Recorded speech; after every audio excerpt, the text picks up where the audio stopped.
Hello and welcome to Worlds Apart. It's a plot that seems unrealistic even by Hollywood standards. Russia and the United States, they get so frustrated with each other that their diplomatic communication is cut to a bare minimum until one famous actor makes a couple of calls here and there and sets everything in motion. Well, Seagal played that role in real life and he joins us now on Worlds Apart. Mr. Seagal, thank you very much for your time. Now, one of the first guests on the show was Dana Rohrabacher, a senator from California who came to Moscow in June, and he was investigating suspects, looking for information about suspects in the Boston Marathon bombing. But he told me back then that that trip wouldn't have been possible without your participation. How did you become such an unlikely cultural ambassador for the two countries? I think that Dana and I have been friends for a long time, and he knew of my relationship with Russia for a long, long time. He knows that I go back in Russia a long time and that I have a lot of friends here, some of whom are very powerful and influential. But he also believes that I have insight into the culture, the heart of Russia, and the people who are running the country in some ways. That's his opinion anyway.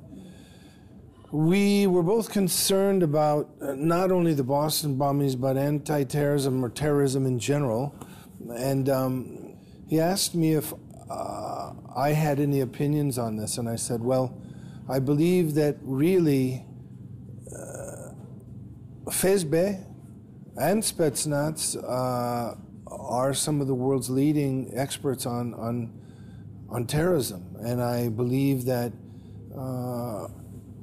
there's a reason for that, and it's because, you know, from before Beslan, through Beslan up until now, Russia has had to deal with some of the most horrific acts of terrorism in the history of mankind. But what do you think it really says about the nature of relationship between these two countries, the world's greatest powers with some of the largest stocks of nuclear weapons, when even basic communication wasn't possible without participation of somebody like you who is not involved in politics? You are not part of the government. I think that what happened here is Dana said to me, the last time I asked the CIA to provide me with people and answers, they gave me people and answers that answered my questions the way they wanted it to be answered, meaning the CIA. And the same with the State Department.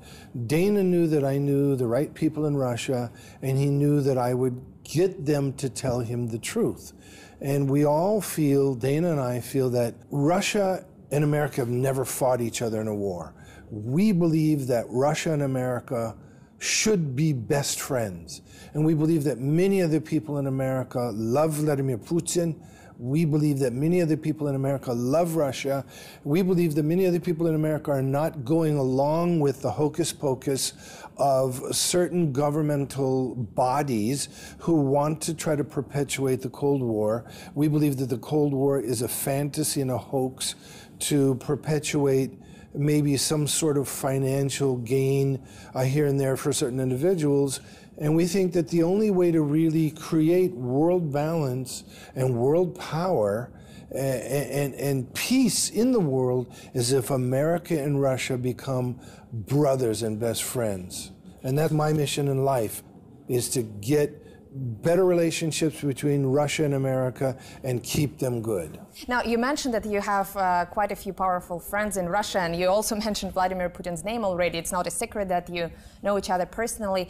How well do you know each other?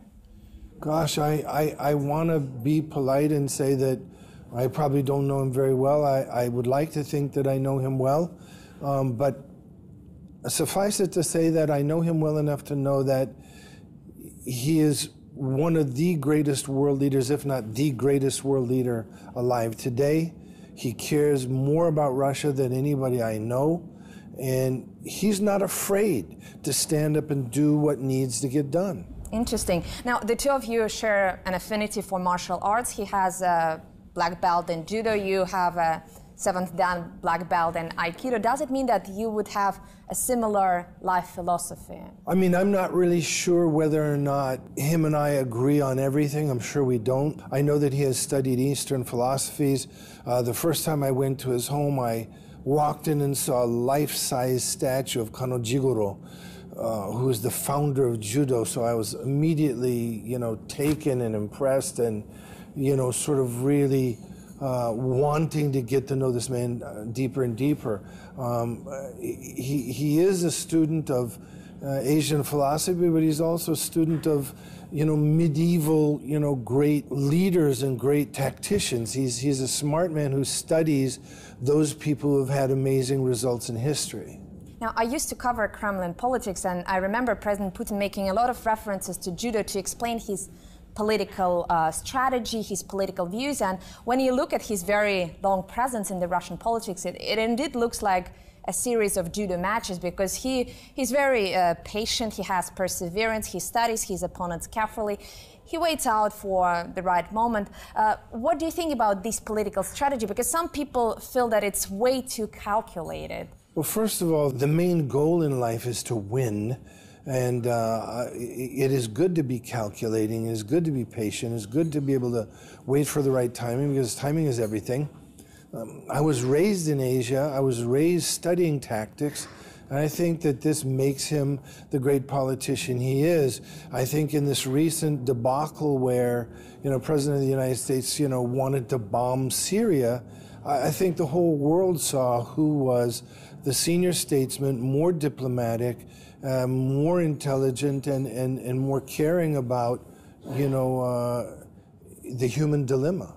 But as commendable as that may be, it also sometimes used against your own country, especially now when the United States and Russia have a somewhat tenuous relationship. Some people at home may call you unpatriotic for saying something like that. Yeah, I mean, I love America. I'm not unpatriotic in any way, shape, or form. There are regimes. I may have loved Reagan, I may have loved Kennedy, I may have loved many of the presidents.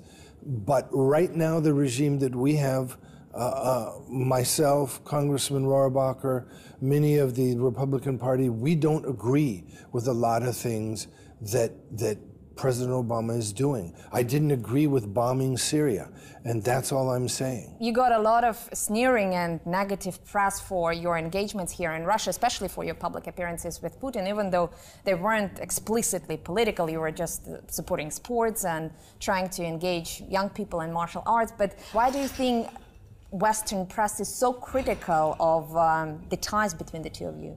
Because you have to understand, whether or not it is intelligent or ethical or moral, one of the great techniques of even Adolf Hitler, and he talked about his propaganda masters, and there's that age-old adage of tell a lie enough times and it becomes the truth. One of the things that certain people's regime has become very adept at is controlling the press and controlling the media and controlling, for example, I'll say it right here, CNN. Do I think CNN is, completely telling it like it is? No. I think they have an agenda. I think their agenda is bought and paid for.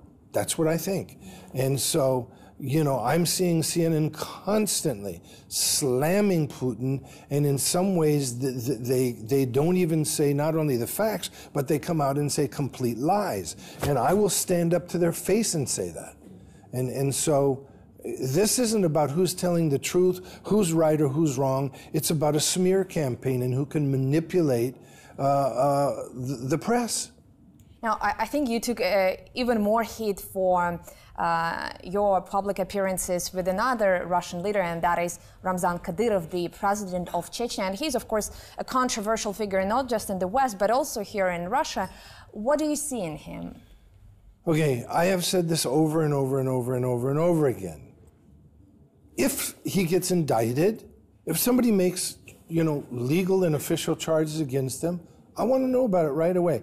Every single president I know, and I know many, there are rumors about all of them. Every single one of them, including Obama. There are criminal, allegations against him, criminal. There are many allegations against many of the different presidents. Hey, is Ramzan Kadyrov a war criminal? Is he really? If he is, show me something that rises above wild conjecture and speculation.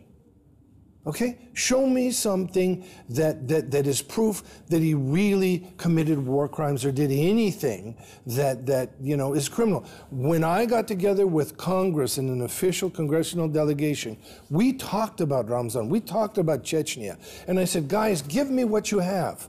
Some of the stuff that they said, they before they would even tell it to me, they said, it is wild, it is crazy, it is, and when I heard it, it was even wilder and crazier. I mean, do I believe any of that? No. Did Congress believe it? No.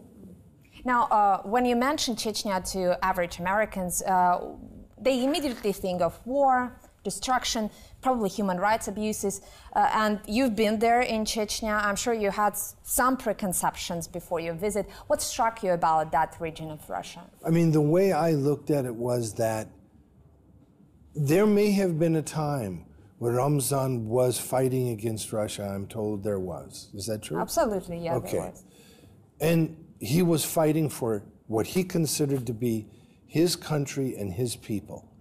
But there came a point where the war was over, where Ramzan and Vladimir Putin got together and made an agreement. My understanding was at that point, Ramzan said, any terrorists in my country will either leave or be killed, and I and my people will be the first to kill them, because we do not believe in terrorism. We do not believe in anything like that anymore.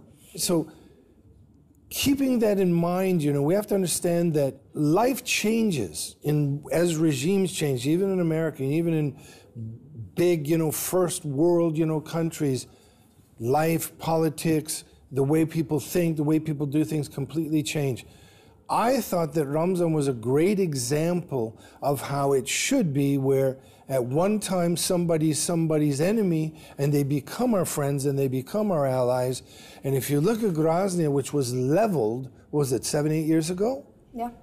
And you look at it now, it is thriving, flourishing, clean, wonderful Islamic city where there seems to be complete peace and order. That's a good example. And it's an example that everyone should look at, rather than what did he do 10, 15 years ago. You mentioned Syria before. It's interesting to compare these two regions, because Syria is the country that is being leveled now, and the leadership of Syria is being very harshly criticized by the American leadership. Do you think it is possible to mend those ties and look at the situation with through your lenses? I think it's absolutely possible to mend any fence, number one. Number two, I'm not prepared to make a comment on what's happening in Syria, because in America, I don't believe we are being told the whole truth. And I don't know if anybody is. I don't know even what the Russian people are being told.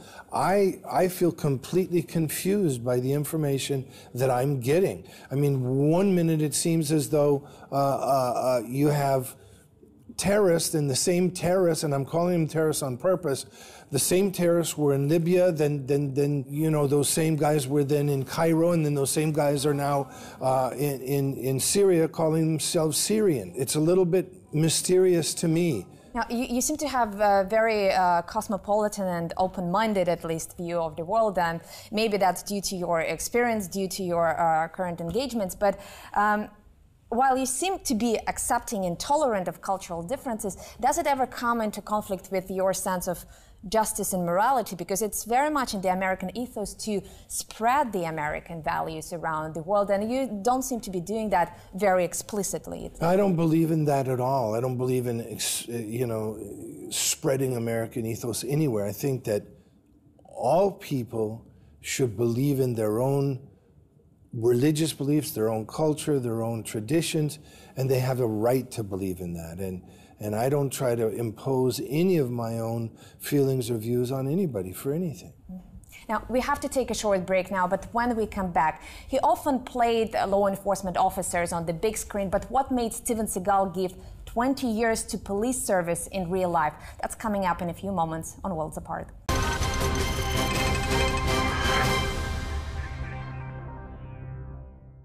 Welcome back to Worlds Apart, where we are discussing life and movies with Steven Seagal. Mr. Seagal, you know, just the other day I was interviewing another Steve Wozniak, a co-founder of Apple, and he's somebody who became a multimillionaire very quickly, but even after that, he secretly taught computer science to fifth graders for almost 6 years, and I think you have similar life stories because you worked as a police officer on the bit in Louisiana. I wonder what made you do that? I went to police academy in Los Angeles in about 1982 because I wanted to learn the basics of police law. I was interested in becoming a police officer on a reserve level, which meant that I could go and be a policeman whenever I wanted to be, and then when I wanted to go do special security operations or a movie or a musical tour or whatever it was, I could do it. So, of course, back then I wasn't doing movies, but I wanted to be able to do other things. So the main reason I wanted to do this was because I saw in life bad guys who thought they were so big and so bad and so tough that they could murder and rape and rob and pillage and get away with it. And I wanted to say, wait a minute, there's other guys out there that are just as tough or tougher than you and just as ugly or uglier than you. And I wanted to become a police officer so I could help those people who are being victimized, so I could stop people from being murdered, raped, tortured, abused, robbed. And that's why I became a police officer. But you continued doing that even after you became famous. And I think most people around the world, they want to do good things in life. But with age, with money, and especially with fame, people tend to become a bit more arrogant, maybe a bit more cynical, a bit less motivated. What helped you escape that? I mean, I would like to believe that I'm becoming more humble as life goes on and more giving and giving more of my life and my time to the people, you know. You have this very peacemaking, almost pacifist aura around you. You're a Buddhist, and yet both in your acting career and I guess in your work as a police officer, you had to deal with lots of guns, and you do seem to have a liking of sophisticated weaponry. You are here in Russia to promote a sniper rifle that will bear, as far as I understand, your own name. What attracts you in guns? Is it engineering? Is it the sense of power? Something else, maybe? I mean, I believe in, you know, the sport, the Olympics, shooting and Olympics, long-range shooting, all these things. But I also believe that every country has the right to defend their own country. Every man has the right to defend his own wife and children and home. And I also believe that right should triumph over evil. And so I don't have anything against guns, because guns in and of themselves don't kill people. People kill people. So a gun is just like a plant or a tool, you know, and you can either do good with it, which is to protect and nurture humanity and mankind, or destroy. And I'm here to nurture and protect people. Now, I think your own country, the United States, has a very complicated relationship with guns, because on one hand, it's almost perceived as a symbol of freedom protected by the Second Amendment, but on the other hand, it also created specifically American form of violence, mass shootings in schools and universities. So I wonder, where do you stand on the issue of gun control in the United States? Well, first of all, I believe in the Second Amendment and the Constitution more than anything in the world. And I think that Adolf Hitler, for example, when he wanted to annihilate the people of Germany, the first thing he did was take away their guns. And the rights to bear arms wasn't just to protect the people from foreign invaders, it was to protect them against evil governments and anyone that would violate their inherent rights as a human being. So I believe in the Second Amendment, and I believe that, I hate to say this, a lot of these mass murders and all this funny stuff that's going on, I believe a lot of this is engineered. And yet in the aftermath of the, I think it was Newtown shooting, you were engaged in a Connecticut program, I think, to teach children in self-defense. Do you think those skills would be helpful if they were faced with somebody who was armed to the teeth? Well, first of all, I wasn't teaching children to defend themselves. I was teaching what's called the posse, which are sworn officers to come in and defend schools. And so these are people that have had training with firearms. They have had police training. They're just not on my level, but they are, you know, sworn. But you still thought that that engagement was important, and that there's something has to be done about the gun situation within schools and universities. The most precious gift we have from God is our children. Why can't we spend money and time to protect our schools and our children. They have armed guards at every bank, at every jewelry store. If you go around Champs-Élysées, you go around France and Monaco and Beverly Hills, there's all these armed guards everywhere protecting money and jewelry. Why can't we protect our children? I don't know, that's a good question. I have to ask you this. Do you think Hollywood and in particular action movies are partially responsible for glorification of gun violence? I don't. No? I think that, you know, the more important thing we need to look at here is mental health, because there are mentally insane people in every country, and God knows we have our share in America. And I think this is the most important thing to learn there. Look at, I think statistically it's sort of proven that, you know, in Japan, for example, where they have the most violent movies on earth, and they have almost zero crime. What does that tell you? It's not really the movies as much as it's mental health issues and how these people can get help. And it's also parenting. You know, if you have parents who love the children, spend time with their children, teach their children right from wrong, and they have real parenting, you won't see any of this. And yet, if we look at the pure data, statistics of violence in the United States, and the access that kids have to guns, the amount of time they spend with their parents, it doesn't look pretty well. To be honest with you, my opinion is that the economy is so bad in America, and the common people are spending every waking moment just trying to survive, to the point where many of them feel like they really don't even have the luxury to spend time with their children. It's about survival now. Now, we talked about guns, but there's one weapon that you seem to dislike very strongly, and as far as I understand, this is nuclear weapons. I don't know if that's accurate, but it's been reported that you are the world's first private citizen to personally sponsor the destruction of a nuclear weapon. Well, is I don't that know true? if that's true or not, but I do have a great aversion to nuclear weapons, and I would love it if all nuclear weapons were abolished. But it was reported that you donated $100,000 of your own money to dismantle some Russian missiles. Is that accurate? Or Probably. Why were you moved to do that? Because I was told that they wanted to dispose of them if they had the money to, and so I'm not sure exactly what country it was. It might have been Russia, but I was just helping dispose of them at the time. Mm-hmm. Now, given your very active social role and your experience as now international mediator, I wonder if you have ever thought about running for office. I mean, we have the experience of Arnold Schwarzenegger becoming the governor of California, and then there was Ronald Reagan. You mentioned him before. Have you thought about that at all? Because you certainly have the experience now. I mean, really, to be honest with you, whatever I can do to help the world be a better place, to help mankind in any way I can, I would be very, very interested in devoting my love and life and time and any kind of knowledge or wisdom I may have.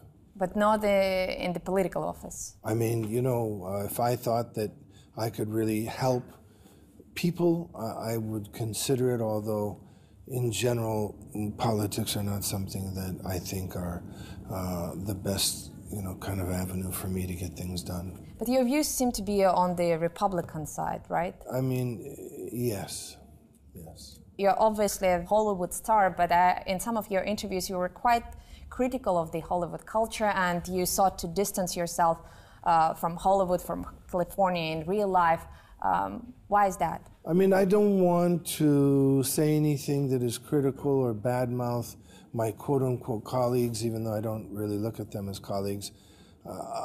There are two kinds of actors. There are the kind of actors that are real thespians that come into Hollywood because they are artists and they love acting and they consider it an art and a science and they work at it. That's 3 out of 3 million. And then a lot of the people who come to Hollywood because they need to be adored. And the people who need to be adored, it's a kind of a sickness, and I call Hollywood the cannibal house because most of those people will eat each other to get ahead. They will do anything to get ahead, and they don't realize that 1 minute they'll, if they're lucky, 1 in a million or 1 in 10 million, they'll be on top of the world, and the next minute, no matter who they are, they're going to fall down because that's the essence of delusion. That's the essence of Hollywood. So I love movies. I love movie making. I think it can be one of the most enlightening, milieus for humans to use to help the world be a better place, to disseminate spectacular emotions and love and information. Of course, movies can be used for, the opposite of that. So it's a spectacular milieu in an amazing place.